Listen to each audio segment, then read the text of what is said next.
अस्सलाम वालेकुम वरहमतुल्लाहि वबरकातुह। मोहतरम नाज़रीन, मरने के बाद मुर्दा अपने घर वालों को कितनी साल तक याद करता है। एक साहब ने सवाल किया कि मुफ्ती साहब, क्या मरने के बाद जिस तरह मुसलमान, जिस तरह हर इंसान अपने घर वालों को याद करता है, क्या उसके अजीज़ का किसी का इंतकाल हो जाए तो उसके लिए पढ़ के बख्श रहा है, जब याद आती है आंखों में आंसू भी आ जाते हैं, तो क्या इस तरह मुर्दा भी अपने घर वालों को याद करता है? वो अच्छा सवाल है। इंशाअल्लाह आज की वीडियो में हम इसी का जवाब देंगे। देखिए, मरने से पहले हर इंसान अपने घर वालों जानता है। जैसे किसी आदमी का इंतकाल होने वाला है, अब इंतकाल से पहले वो जानता है कि मेरी माँ है, मेरे बाप है, मेरा भाई है, मेरा बेटा है, मेरी बेटी है, तो पूरे खानदान को जानता है। ठीक है, जब उसका मौत का वक्त करीब आ जाता है, जब उसकी रूह निकाल ली जाती है, तो फिर भी वो जानता है कि लोग उसके साथ में क्या कर रहे हैं। उसकी साथ में उसके लिए कुरान पाक पढ़ रहे हैं, या उसके लिए तस्बीहात पढ़ रहे हैं, पढ़ के बख्श रहे हैं, उसको नहलाया जा रहा है, धुलाया जा रहा है। इसी तरह अगर मरने वाला नेक होता है, अल्लाह का फर्माबरदार है, नेक है, तो उसकी रूह कहती है कि मुझे जितनी जल्दी हो सके यहाँ से निकालो, और जो मेरा असल ठिकाना है कब्र, वहाँ तक मुझे पहुँचा दो, अगर नेक है तो।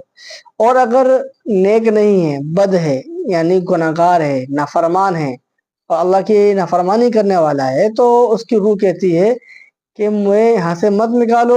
लोग उसे कफन देते हैं, गुस्ल देते हैं, तो वो कहता है कि नहीं, मुझे कहाँ ले जा रहे हो, मेरा असल ठिकाना तो दुनिया ही है, मुझे जहन्नम में, मुझे दो कब्र के अंदर क्यों ले जा रहे हो।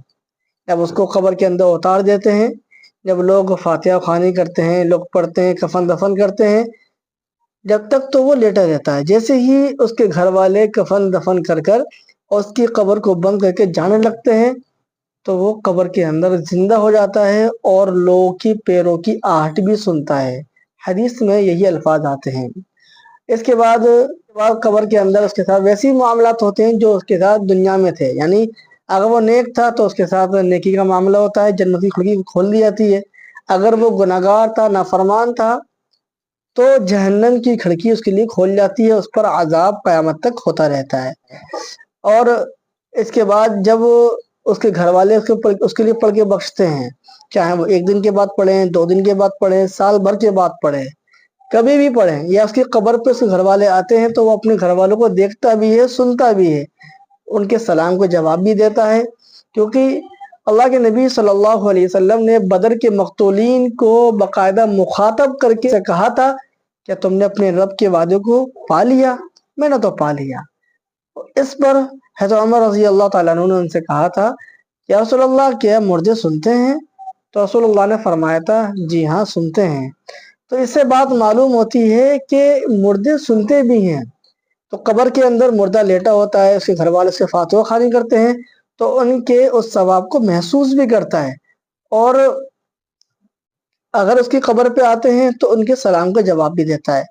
तो ये बात तो वाज़ेह है कि मुर्दा अपने घर वालों को याद करता है और उनके सवाब को महसूस भी करता है। अगर उसके घर वाले कब्रिस्तान आके सलाम करते हैं तो उस सलाम का जवाब भी देता है। ठीक है, तो हमें चाहिए कि हमारे घर के अंदर, हमारे ख़ानदान के अंदर, पड़ोस के अंदर किसी का इंतकाल हो जाए तो हमें ज़्यादा से ज़्यादा उसके लिए सवाब भेजना चाहिए, और उसके लिए दुआए मग़फ़िरत करनी भी चाहिए, ताकि ताकि उन पर से कब्र के अंदर जो अज़ाब हो रहा है वो हल्का हो जाए।